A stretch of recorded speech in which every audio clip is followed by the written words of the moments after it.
Gaza's been bombed. Innocent people have been killed. I'm trying to be fair. So let's first consider the Israeli perspective.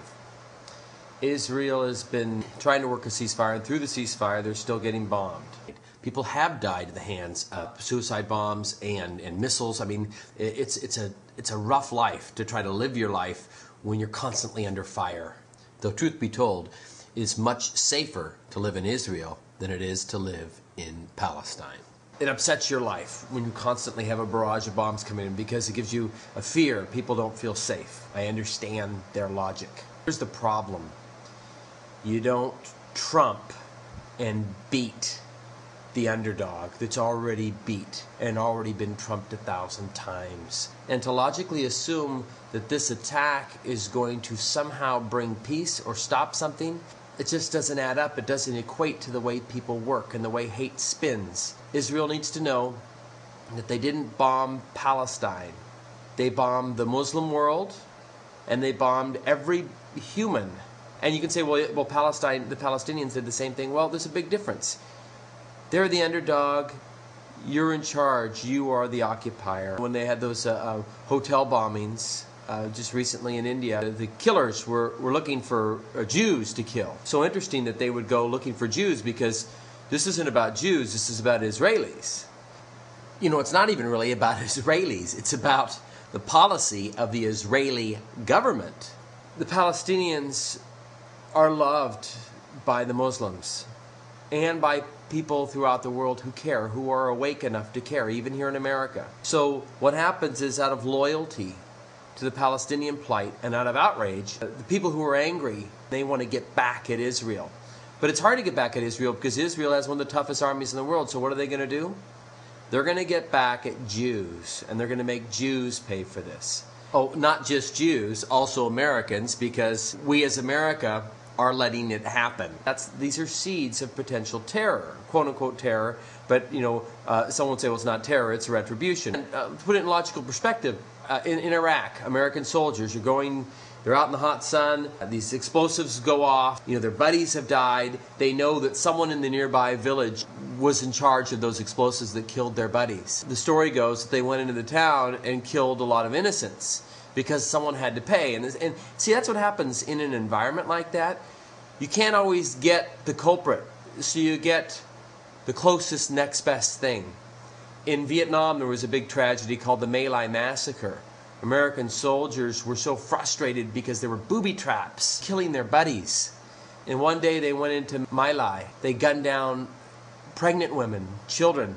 And these were good guys. They got so worn down, and the only way they could focus their anger and their hatred and their rage was to find the closest next best thing. Just like most Christians, most Jews, most Muslims are peaceful people. The overwhelming majority are peaceful of people on the planet. But when these actions happen, it awakens the radicals and the most angry, outrageous people who are ready to do bad things. And I'm afraid that that's what these sort of events trigger. What should happen, I think, is something like what's happened with China and Tibet. China has really come across as an international villain, and Tibet has come across as an international good guy. In America, you'll see bumper stickers on people's car that say "Free Tibet." Never seen one that says "Free Palestine." Why? Because the Palestinians are shooting missiles back the other way, so people think, well, it's a dance. A dance takes two, and they're doing the dance, so I'm staying out of it. They won't accept our ceasefire. We try to do a ceasefire. They can't even do a ceasefire. How does a ceasefire look to a Palestinian? How does it look to an Israeli?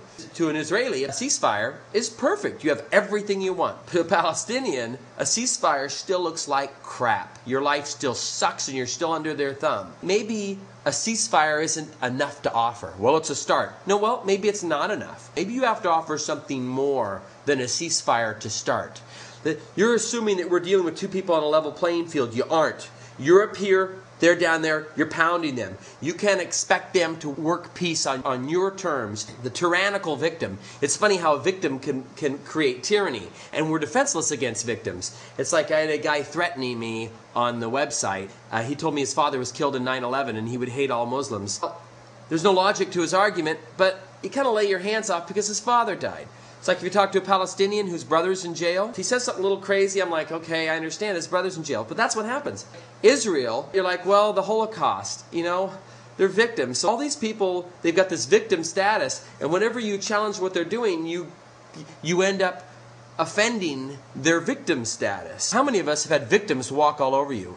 And this is what the guy says to his wife. I've had a horrible life. My father was cruel to me, so I'm going to get drunk and beat you every Saturday night. And the wife's going to say, well, his father abused him and he can't really help it, so he beats me. I mean, that's the way this whole thing's playing out. If you have to dig up the past to explain what you're doing to other people, you're wrong. That's how we know that your justification is wrong. But the world will never know while we're fighting back. Palestine's outgunned. Palestine should roll over and let humanity watch and get outraged and get more and more outraged at their behavior. America should be outraged at what's happening in Gaza right now, but we're not. As a nation, we're not outraged enough to stop it yet because we're not awake to it. Help us wake up to it.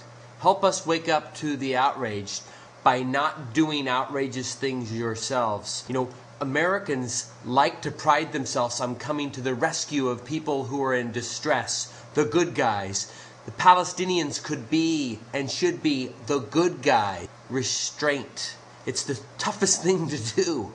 Good luck. Some people attacked me on the site. They hated Muslims and said some horrible things. We sent back a message from Cleveland, America saying, we love you no matter what, and we're not going to fight you. We got a friend invitation.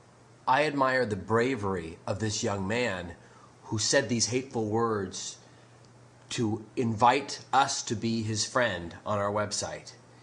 It's a shift in consciousness and it takes courage. So I admire that courage. Sometimes people actually accept that kindness and they have a shift in their consciousness. And this guy had it and he was brave enough to do something about it. So my bravo to you. And a group of Muslims went to a hater's website and said, I love you. This is how you stop the cycle of violence, by love. And the Muslims that did it, I asked, why'd you do it? He says, because this is what Islam teaches. It's about love. It's not about dictating to people about how you love and punishing people and say, see how we love, see how we love. Don't you understand we love? You show love by showing love, and these Muslims are doing it. That's an inspiration to me, and if you want some more inspiration, look around. I'm a non-Muslim. I've got friends who love me and care about me on this site who are Muslims. So if you hate Muslims, come to this site and see what they're saying. Watch what they're doing.